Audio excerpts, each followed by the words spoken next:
What after 10th, 10वीं class के बाद क्या करना चाहिए? प्रायः बच्चों के मन में यह सवाल रहता।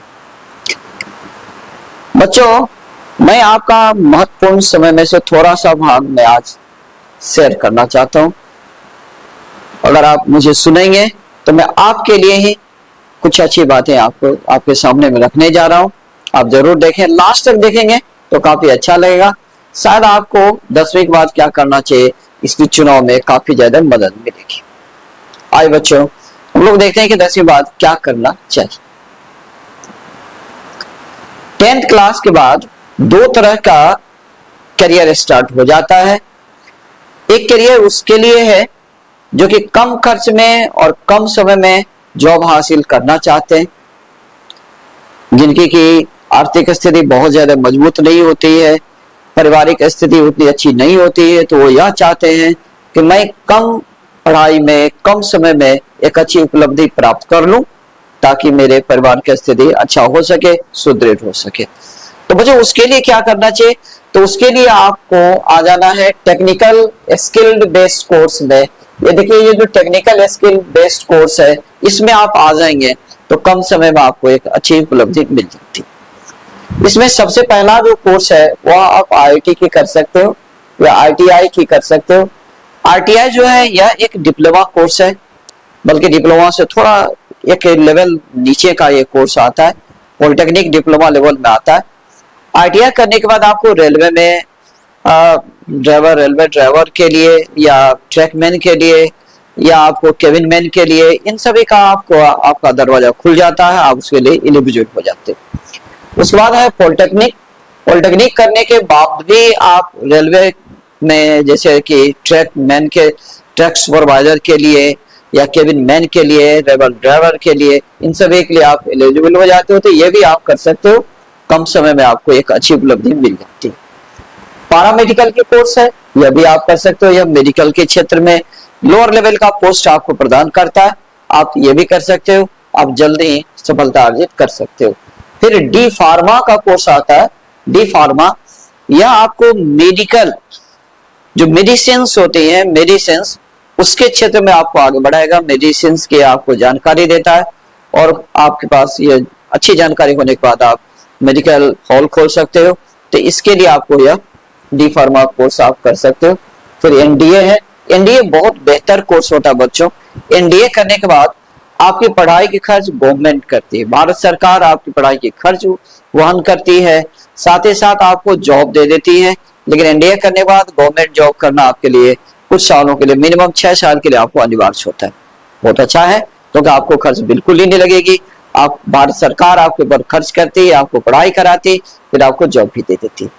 फिर दूसरा जो इसमें है, दूसरा जो पार्ट है, अगर आप चाहते हो कि मैं थोड़ा एकेडमिक करियर को आगे बढ़ाना चाहता हूँ, अब पढ़ाई में आप आगे बढ़ना चाहते हो, अच्छी लेवल की पढ़ाई में जाना चाहते हो, तब आपको एकेडमिक कोर्स में आप आ जाते हो। एकेडमिक कोर्स में आपको पहला ISC का कोर्स है, फिर IA का कोर्स है, ICOM का कोर्स है और कुछ भी अदर कोर्स भी है इसमें। IC साइंस स्ट्रीम का कोर्स है, IA आर्ट स्ट्रीम का कोर्स है और फिर ICOM ये आपका कॉमर्शियल कोर्स होता है, वो भी आप कर सकते हो। अब मैं आपके साथ अगली जानकारी को शेयर करना चाहता हूँ, वो देखें आप तैयारी कैसे करें। बच्चों, अगर आप IC करते हो, IC में आप एडमिशन लेते हो, ISC आपका आया स्ट्रीम या साइंस स्ट्रीम आया, तो साइंस में दो भाग आपके हो जाते हैं। साइंस में पहला भाग जो होगा आपका, ये होगा आपका मैथमेटिक्स का भाग होगा। मैथमेटिक्स आप ले सकते हो, मैथमेटिक्स ले सकते हो आप। अब मैथमेटिक्स आप लेते हो तो यहाँ से आपकी करियर किस डायरेक्शन में जाती है? तो यहाँ से करियर आपकी मुड़ जाती है, इंजीनियरिंग के डायरेक्शन में मुड़ जाती है। इंजीनियरिंग जो कि आपका बीटेक की डिग्री देता है, वह एक ग्रेजुएशन की डिग्री देता है, ग्रेजुएशन लेवल की डिग्री देता है। अब वहां से आप टेक्निकल डिपार्टमेंट में जा सकते हो, साथ ही साथ आप टीचिंग लाइन में भी जा सकते हो। टीचिंग लाइन के लिए आपको बीटेक करने के बाद आपको एमटेक करना पड़ता है। एमटेक करोगे आप तो आप टीचिंग लाइन में जा सकते हो, इससे आप इंजीनियरिंग कॉलेज में आप प्रोफेसर बन सकते हो। आपकी चॉइस, आपको जो अच्छी लगे जरूर आप उसमें आगे बढ़े, बेहतर रहेगा। अब आइए बच्चों, दूसरा जो है IC में दूसरी जो स्ट्रीम है वह आपका बायोलॉजी का स्ट्रीम है। अगर बच्चों बायोलॉजी आप लेते हो तो बायोलॉजी के द्वारा जो आपका रास्ता जिस डायरेक्शन मुड़ती है वह आपका मेडिकल के क्षेत्र में इसकी रास्ता मुड़ जाती है। आप यहाँ से मेडिकल कर सकते हो। मेडिकल के लिए जो एग्जामिनेशन आपको फेस करने हैं, आपको नीट की एग्जामिनेशन फेस करनी है, एफएमसी की एग्जामिनेशन फेस करनी है ना, तो एम्स की एग्जामिनेशन आपको फेस करनी है। इन सभी में आप अगर रिजल्ट लाते हो तो आपका मेडिकल कॉलेज में एडमिशन होता है। सवाल है कि तैयारी कैसे करें, तैयारी कैसे करें। मेहनत कम करनी है लेकिन लगातार करनी है बच्चों। लगातार मेहनत ही आपको सफलता देगी और किसी बच्चों की सफलता उसके मेहनत में छुपी हुई होती है। अगर कोई बच्चा यह सोचते हैं कि मैं एक अच्छे टीचर के पास एडमिशन ले लेता हूं और मेरा करियर बन जाएगा, बिल्कुल नहीं। अगर आप ऐसा सोचते हो आप बिल्कुल गलत सोचते हो बच्चों। आपकी मेहनत आपकी सफलता, इसलिए आप यह याद रखें कि आपके लाइफ का जो सबसे महत्वपूर्ण मोड़ होता है वह आपका 9th क्लास से लेकर के ग्रेजुएशन तक का।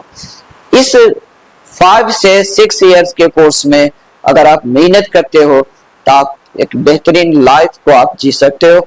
आप लाइफ में एक बहुत बड़ी अचीवमेंट प्राप्त कर सकते हो, उसके बाद आपकी लाइफ बहुत अच्छा हो जाएगी। अब बच्चों थोड़ा मैं आपको यहाँ पर और डिस्कशन करता हूँ कि अगर मैं आईसी करता हूँ तो मुझे किन किन बातों का ख्याल रखना है, मुझे तैयारी कैसे करनी। आप मैथमेटिक्स स्ट्रीम में हो या बायोलॉजी स्ट्रीम में हो, फिजिक्स और केमिस्ट्री दोनों में आपके लिए कॉमन हो जाते हैं। प्रत्येक सब्जेक्ट में अगर आप आईसी की जो सिलेबस है, चाहे वो बिहार बोर्ड के सिलेबस हो या सीबीएसई बोर्ड के सिलेबस हो या आईसीएसई बोर्ड के सिलेबस हो, आप किसी भी बोर्ड के सिलेबस को और कंप्लीट अध्ययन करते हो। सिलेबस में कमी नहीं करनी बच्चों। अगर आप सिलेबस में कमी कर देते हो, आप मान लो सिलेबस के आप 20% को भाग को आप नहीं पढ़ पाते हो तो वहीं पर आपकी वह कमजोरी बन जाती है। आप आईसी में तो मार्क्स ले आ सकते हो लेकिन कंपटीशन में आप रिजल्ट नहीं ला सकते हो। अगर आपको कंपटीशन में रिजल्ट लाने है तो आपको कंप्लीट कोर्स पढ़नी है, चाहे जितनी भी सब्जेक्ट हैं उसमें आपको कंप्लीट कोर्स आपको पढ़ना ही पड़ेगा। अब आइए यहाँ पर आपको क्या करना है, आपको उस टीचर का सिलेक्शन करना है जो किसी भी सब्जेक्ट के कंप्लीट कोर्स को एक्सप्लेन्ड वे में अच्छी तरह से पढ़ाते हैं और जो कि आपको थ्योरी के साथ साथ न्यूमेरिकल्स काफी ज्यादा बनवाते हैं। तो बच्चों थ्योरी पढ़ने के बाद अगर आप न्यूमेरिकल्स नहीं बनाते हो तो फिर वो थ्योरी भी धीरे धीरे आपके दिमाग से निकल जाता है। लेकिन अगर आपकी न्यूमेरिकल प्रैक्टिस होगी तो निश्चित रूप से आपको वो सब्जेक्ट की नॉलेज आपके ब्रेन में बनी हुई रहती है, आपको दिक्कत नहीं होती। अब कुछ बच्चे सोच रहे होंगे मुझे अगर इंजीनियरिंग करना है, मुझे अगर नीट में रिजल्ट निकालना है, मुझे क्या करना चाहिए।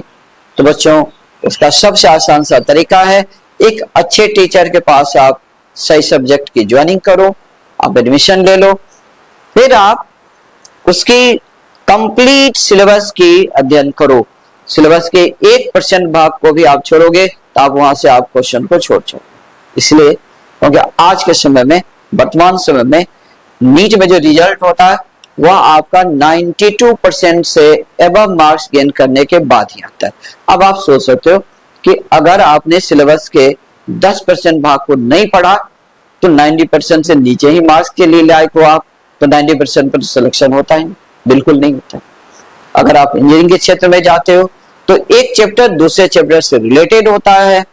ऐसा नहीं कि आप इनिशियल के चैप्टर को छोड़ लिए, बीच में ही कहीं ज्वाइन कर लिए तो फिर आपको प्रॉब्लम हो जाती। तो कंप्लीट कोर्स की आप अध्ययन करो।